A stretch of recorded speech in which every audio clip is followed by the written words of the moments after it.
ስለዚህ እዚኣ ናይ መወዳእታ ቪድዮ ክትከውን እያ ቻው ቻው ሰላም ከኸቤ ሃፒ ኒው ይር ንኹልና ርሑስ ሓድሽ ዓመት 2025 ብዙሕ ፅቡቕ ነገር ኮይኑልኩም ክኸውን ኣብ ሂወትኩም ተስፋ ገብር በቃ እዚ ዓመት እዚኣ ዝተጠቒመላ ሓሊፈያ ከም ዝፈቲነ ከም ዝገረ ድበልኩማ ዓመት ክትከውን ተስፋ ይገብር ማለት እዩ ኣነ ዋላ ንዓይ ዋላ ብዙሕ ፅቡቕ ነገር ኮይናትለይ ኣብዛ ዓመት እዚኣ ብዙሕ ፅቡቕ ነገር ገይረ ክብል ከለኹ ኩሉ ዝፈተንክዎ ሳክሲድ ገይሩ ማለት ኣይኮነን ግናኸ ፈቲነዮ ኤክስፒሪየንስ ለጥረኽሉ ከዓ ኣሎ ፈቲነዮ ፅቡቕ ሪዛልት ድረኣኽሉ ከዓ ኣሎ ስለዚ 2025 ንዓይ ብልፅቲ ካብተን ሓንቲ ካብተን ብሉፃት ዓመታት እያ ምክንያቱ ፕላን ድገበርክዎ መብዛሕትኡ ስለ ድሰለጠኒ ስለ ዝኾነለይ ማለት እዩ ሕጂ ብሓንሳብ ኮይና ኣነ ካንቫ እየ ድጥቀም ፕላን ከውፅእ ከለኹ ካንቫ እየ ድጥቀም ስለዚ ላስት ይር ድተጠቐምኩሉ ከርእየኩም ሎሚ ዓመት ከዓ እንታይ ክገብረ ከመይ ገይረ ክገብረ ከርእየኩም ብሓንሳብ ክንዓቢ ኢና ኣብ ጉግል ከይድና ካንቫ ንብል ድሓር ምስ ኣተና ኣብዚ ቪዥዋል ሳይት ድብል ኣምሳ ኣተና ኣነ ሕጂ ኣካውንት ስለ ዘለኒ እዩ ተኻቢሉ እትኒ ንኻልእ ሰብ ግን ድሓር ኣካውንት ደይብልኩም ክሓተኩም እዩ ካንቫ ሓተኩም ማለት እዩ ብምንታይ ክትቅፅሉ ትደልዩ ብለኩም ብጂሜይል ትብልዎ ኣካውንት ክፈት ብለካ ትኸፍት ሲምፕሊ ሽዑ ኣብዚ ዩር ዲዛይንስ ድብል ንስኻ በዓልኻ ሰሪሕካዮም ትፈልጥ ቅድሚ ሕጂ እንድሕር ኮይኑ ጥራይ እዩ ኣብዚ ግን ቴምፕሌትስ ድብል ንኣቱ ድሓር ኣብዚ ማይ ቪዥን ቦርድ ኢልና ምስ በልና ድሓር ብዙሕ ዓይነት ቪዥን ቦርድ ይድህበና ብዙሕ ዓይነት ተደሊኹም ብዙሕ ዓይነት ማለት እዩ ምስ ስእሊ ናይ ደቅኹም ስእሊ ናይ ፋሚሊኹም ደለዎ ጌርኩም ክትገብሩ ትኽእሉ ኢኹም ብዙሕ ዓይነት እዩ ግን ካንቫ ነፃ እንድዩ ካንቫ ኩሉ ግዜ ብዙሕ ግዜ ነፃ እዩ ከምዚአን ዓይነት ጎልደን ክስተይ ተለወን ግን ምልክት ተለወን ግን ገንዘብ ከኽፍለና እዩ ስለዚ ኣይንመርፆን ኢና ንዕኡ አንለስ ንሕና ከፊልና ክንጥቀም ተዘይልና ኣብ ካንቫ ማለት እዩ ናይ ነፃ ኢና ንጥቀም ሕጂ ኣነ ሲምፕል ፕሌን እየ ድጥቀም ማለት እዩ ዓምዲ ተጠቐምኩላ ሓደ ነገር ክሽፍኖ እየ ምክንያቱ ናተይ ሲክሬት ስለ ዘለዎ ናተይ ስራሓት ስለ ዘለዎ ፓብሊክ ልኸውፆ ዘይደሊ ኣብዚ ክሽፍኖ እየ ግን እዚኣ ኣነራ ናተይ ማይ ቪዥን ቦርድ ጋድስ ዊል ትብል እዚኣ ፅቡቕ ካንቫ ክሳይ ነራትኒ ቪዥን ቦርድ ነራትኒ ናይ ላስት ይር ማለት እዩ ናይ ዲስ ይር ግን እዚኣ እየ መሪፀ ዘለኹ ሲምፕል ፕሌን ኣብዚ እንድሕር ንኣብነት ሄልዝ እንድሕር ከይድና እንታይ ክመልእ እየ ድደሊ ብዛዕባ ሄልዝ ናተይ ዲስ ይር ሲ እንታይ ክገብር ድደሊ ንድብል ሲ እንታይ ክፅሕፍ ደለኒ ንኣብነት ኤክሰርሳይዝ እንድሕር ክገብር ደልየ ወይ ማይ ክሰትለኒ በቃ ከየቋረፅኩ ማለት እዩ እንድሕር ክዝክሮ ኤቭሪ ይር ሃሊኒ እንታይ የድፅሕፍ እንድሕር ዳ ኢልና እዚ ዕብየ ብሎ ኣብ ቴክስት ድብል ደሎ ኣብ ቴክስት ከይደ ንኣብነት ድሪንኪንግ ዋተር ደሸግረኒ ነገር ወይ ከዓ ኣነ ፕላን ክገብሮ ደለኒ ማለት እዩ መሲ እንታይ ክገብር ኣለኒ ኣብዚ ከዓ ፕሮሞሽን ናይ ስራሐይ እንድሕር ክረክብ ኮይነ ከዓ እንታይ ክገብር ኣለኒ ኣብዚ ፅሕፎ ማለት እዩ ከምኡ ጌርና ነዚኣ ቢውልድ ንገብራ ሆቢስ ናትና እንታይ እዩ እንታይ ክንገብር ኣለና ዲስ ይር ምስ ደቅና ግዜ ክነሕልፍ ተለና ኣብዚ ንፅሕፎ ፋይናንስ ናብዚ ኢልና ኢና ቢዝነስ ናትና ንግበር ኢልና ኢና ኣብዚ ንፅሕፎ ማለት እዩ እዚ ዕብያ ኣቢልና ከምታ ሕጂ ደረኣኽኩም ዕብያ ኣቢልና ኣብዚ ንፅሕፎ እንድሕር ክስተይ ክንገብር ደሊና ከዓኒ በቲ ኸይድና ንዕብዮ ማለት እዩ ኣብዚ ከዓ ገንዘብ ኤክስትራ ገንዘብ ክረኽበሉ ድኽእል ነገራት ከዓ እንታይ ኣሎ ኢለ ከዓ ሓሲበ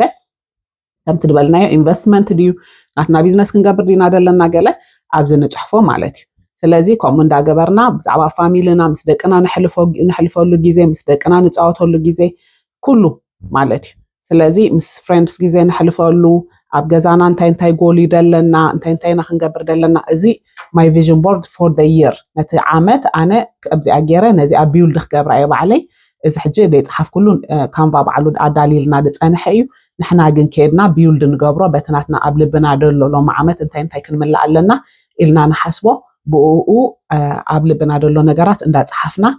ነዚኣ ንመልኣ ቢውልድ ንገብራ ሽዑ ኣብ ናትና ስክሪን ሴቨር ወይ ከዓ ፕሪንት ጌርና ኣብ ንሪኦ ቦታ ነቐምጦ ምክንያቱ ፅሒፍናዮ እንድሕር ረሲዕናዮ ዲፈረንስ ኣይገብርን እዩ እንድሕር ዳ ፅሒፈዮ ኣቐሚጠዮ ኣብቲ ድሪኦሉ ቦታ ኣብቲ every day ድሪኦሉ ቦታ ይቆምጦሞ ንርእሰይ ነቲ እሙሮይ ናተይ ሲ ይነግሮ የዘኻኽሮ every day ሲ oh I have to do this I have to do this ስፖርት ክገብር ኣለኒ ቢዝነሰይ ክዕብዮ ኣለኒ ፋይናንሰይ ክዕብለኒ ጥዕናይ ክሕልለኒ ምስ ፋሚሊይ ጽቡቕ ግዜ ክሕልፍ ኣለኒ ፍቕሪ ክህቦም ኣለኒ ኢልና ኩሉ ነገር እቲ ኣብዚኣ ይር እዚኣ ንገብሮ ነገር ክንጽሕፎን ከነዘኻኽሮ ፊድ ክንገብሮ ንርእስና ክንቅልቦ ኤቭሪ ዴይ ኣለና ርእስና ሽዑኡ ክምራሕ ሂወቲ ፕላን ደውፀናዮ ሽዑ 2026 ዲሰምበር ተመሊስና ምስ ረኣናዮ ነቲ ፕላን ደውፀናሉ ብጣዕሚ ክንሕጎስ ኢና ብሓቂ ድብለኩም እዚ ኣዝዩ ጠቃሚ እዩ ኩሉ ኣካምፕሊሽ ጌርና ኩሉ ነገር መሊእናዮ ምስ ረኣናዮ ብጣዕሚ ክንሕጎስ ኢና I hope እዚ ክጠቅመኩም ጥዕናና ኣዝዩ ኣገዳሲ ስለ ዝኾነ ኩሉ ንምነዮ ነገር ኩሉ ምድሪ ደሎ ንምነዮ ነገር ኩሉ መጪስ ጥዕና እንድሕር ዘይብልካ ሳቲስፋይ ትቀብርኒ ኢኻ ኣይተስተማቕሮን ኢኻ ነቲ ተመነኻዮ ኣብ ሰሙን 3 ግዜ ኤክሰርሳይዝ ክንገብር ንፈትን ናይ ግድን እኳ ኣይኮነን ጅም ክንከይድ ናይ ግድን እኳ ኣይኮነን ከቢድ ነገር ክንገብር ግን ምስ ደቅና ንስዕስዕ ምስ ደቅና ንድንስ እንድሕር ኮይና ዝገበርዎ ነገር እንድሕር ፈቲና ኣነ ደቀይ ዝገበርዎ ወዲ ሕጂ ቲኔጀር 14 ገይሩ ዝገበሮ ግን ይፍትኖ እዮም ምክንያቱ ኣካላትና ከምቲ ድበልናዮ ከምቲ ንሕና ድገበርናዮ ከምቲ ንሕና ዲዛይን ድገበርናዮ ኮሚ ቁጥሪ 2 ከኣኒ ግዜና ብግቡእ ክንጥቀመሉ ብጣዕሚ እዚኣ ኣገዳሲት እያ ግዜና ሎሚ መዓልቲ ኣነ እንታይ ይገብረላ ትማለ ምሸት ቅድሚ ምድቃሰይ ክጽሕፍ ኣለኒ ሎሚ እንታይ ክገብረ ኢለ ኣብትማለ ምሸት ኮይነ ጽሒፈዮ ክሓድር ኣለኒ ብጣዕሚ ንርእስና ዲዛይን ድገብሮ ማለት ስነታ መዓልትና ሲ ካብታ ድጽሓፍናያ ስለ ደይን ወጽእ ሎሚ ኣነ እንታይ ክገብረ ትማለ ሓሲበዮ ድሓድር ብጽሑፍ ከዓ የንብሮ ማለት እዩ ጽሑፍ ከኣኒ ጽሒፈዮ ጥራይ ይቆምጦ ዲኮንኩ ትጽሓፍኮ ከዓ ኣብ ድሪኦ ቦታ ክቆምጦ ኣለኒ ሕጂ ኣነ ኣብታ ክሪኣ ድኽእል ንግሆ ንኣብነት ኮፊ ግራብ ድገብረላ ዲያ ወይ ኣብታ ኣነ ድሪኣ ቦታ ታጽሕፍቲ ኣብኣ ክሕድር ኣለኒ ስለዚ ናይ ዓመት እንድሕር ደኣ ኮይኑኻ ኣብ ስክሪን ሴቨርና ክንቆምጦ ንኽእል ኣብ በቃ ኣብቲ ንሪኦ ወይ ከዓ ኣብቲ ኤቭሪ ዴይ ንሪኦሉ ቦታ ኣብኡ ጽሒፍና ንቆምጦ ክንሪኦ ኢና ከዓ ምስ ኣወሲኻ ከዓ ርእስና ከዓ ቻሌንጅ ንግበራ ማለት ሓድሽ ነገር ምፍታን ኣብ ሂወትናስ ጌርናዮ ደይ ንፈልጥ ነገር ምፍታን ንኣብነት መጽሓፍ መንባብ ኣነ ድጸልእ እንድሕር ደኣ ኮይነ ሎሚ ዓመት ግን ክንዲዚአን መጽሓፍ ከንብብ ኢልና መጽሓፍ ከምዚኣ ትበሃል መጽሓፍ ሰሚዐ ነይረ ጽብቕቲ ኢልና ንዓኣ ንጽሕፋ ሽዑ ሓንቲ መጽሓፍ ምሰንበብና ይጥዕመና እዩ ካልእቲ መጽሓፍ ንደግም ሳልሰይቲ ንደግም ሽዑ ማለት ዓወት ይስማዓካ ከም ሳቲስፋይ ኣብ ውሽጥኻ ደስታ ይፈጥረልካ እዩ ማለት እዩ ሳልሰይ ከዓ ፋይናንሻሊ ከዓ ክንዓቢ ክንክእል ኣለና ፋይናንሻሊ ክንዓቢ ክንክእል ኣለና ክንብል ከለና ኣብ ልዕሊት ነእትዎ ኢንካም ካልእ ኢንካም ከዓ ሳይድ ሃስል ንፍትን ሕጂ ቪድዮ ሰሪሐ ሳይድ ሃስልና ማለት ሓደ ሰብ ሕጂ ታይብሉኒ ኮኪ ኣነ ሳይድ ሃስልናተይ ኡበር ምዝዋር እዩ ኡበር ይዝውረ ኡበር ኢቲ ኸይደ ገለ ይብሉኒ እዮም ሕጂ እዚኣ ሆፕፉሊ ካልእ ግዜ ቪድዮ ሰርሓላ ኸውን ግን ኡበር ንዓይ ሳይድ ሃስል ኣይብሎኒ ምክንያቱ ግዜኻ ጋዝካ መኪናኻ ኣውእቲኻ ኢነርጂኻ ከም ዘለዎ ኣብኡ የእቲኻ ዝስራሕ ስራሕ ንኻልእ ሰብ ኢኻ ነቲ ፈጣሪኡ ነቲ ኣፕ ዝሰርሐ ሰብ ኢኻ ተታሃብቱሞ ትሰርሕ ደለኻ እምበር ኣነ ብዛዕባ ኡበር ኢት ገለ ዲቴይል ክዛረበሉ እየ ካልእ ግዜ ግን ኣነ ሕጂ ኣብዚ እንታይ ክብል ደልየ ሳይድ ሃስል ናትና ግን ባዕልና ንፍጠር ባዕልናስ እቲ ቢዝነስና እቲ ውሽጥና ደሎ ነገር ናብ ስሞል ቢዝነስ ንለውጦ እሞ ብኡ ከዓ ንዕበ እየ ድብል ደለኹ ካልእ ኢንካምና ከዕብየልና ድኽእልካ ኢንቨስትመንት እዩ ኢንቨስት ንግበር ኣበይ ንገብር ተጠንቂቕና ርኢና ኢንቨስትመንት ከዓ ኣዘይ ዝኣምነሉ እዩ ኮፍ ኢልካ ከለኻ ስኻ ገንዘብካ ይዓቢ ማለት እዩ ገንዘብካ ሲ ይሰርሕ ንዓኻ ሰርሓልካ ማለት እዩ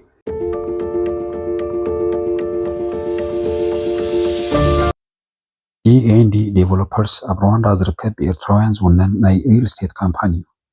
ካብ 2015 ጀሚሩ ዝተፈላለዩ ፕሮጀክት ክሰርሕ ከም ፀንሐን ቅድሚ ሕጂ እውን ኣዝዩ ብዙሕ ገዛውቲ ሰሪሑ ከም ሸጠ ሕጂ ድማ እቲ ሮያል ጋልፍ ቪው ኣፓርትመንት ሆቴል ዝፍለጥ ፕሮጀክት ኣብ ምውዳእ ገፁ ይኸይድ ከም ዘሎ ኣብ ወርሒ 6 2026 ድማ ወዲኡ መፍትሒ ከረክብ እዩ በዓል ሓደ መደቀሲ ኣፓርትመንት ብ$150,000 ይጅምር በዓል 5 ቤድሩም ኣዝዩ ዓቢ ፔንት ሃውስ ክሳብ $800,000 ይበፅሕ እዚ ሕጂ ዝስራሕ ዘሎ ኣፓርትመንት ድሕሪ ምውድኡ ገዚኡኩም ከተካሪዎን ትደልዩ ካብ $2,000 ልዕሊኡን ንወርሒ ክትረኽቡ ከም ትኽእሉ እናሓበርና إذا عبينا يوفر عدل كيم لتقوم رواندا بأكل كي كدكم أبزلكم وهاجر كوينكم كتعدقلوا تخلوا بايتا خمزلون أنا بسرقكم فاتو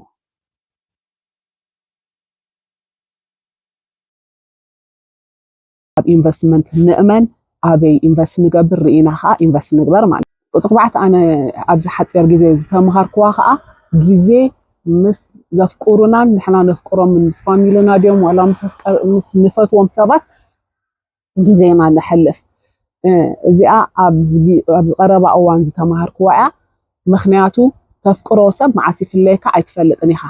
ትፈትዎ ሰብ ወይ ድፈትወካ ሰብ ከዓ መዓስ ትፍለዮ ንስኻ ከዓ ኣይፍለጥን you don't know ስለዚ ኣነ እንታይ ድብል ሎማዓንቲ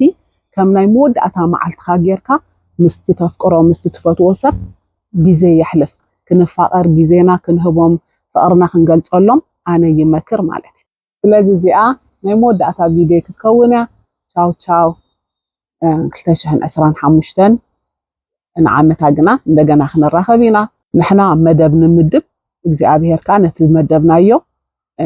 ይትግብሮ ማለት እዩ መደብ ምምዳብ ግና ስርዓት የትሕዘካ እዩ ኣዝዩ ዝሕግዘካ ስርዓት ክትገብር ይሕግዘካ ኣነ ከዓ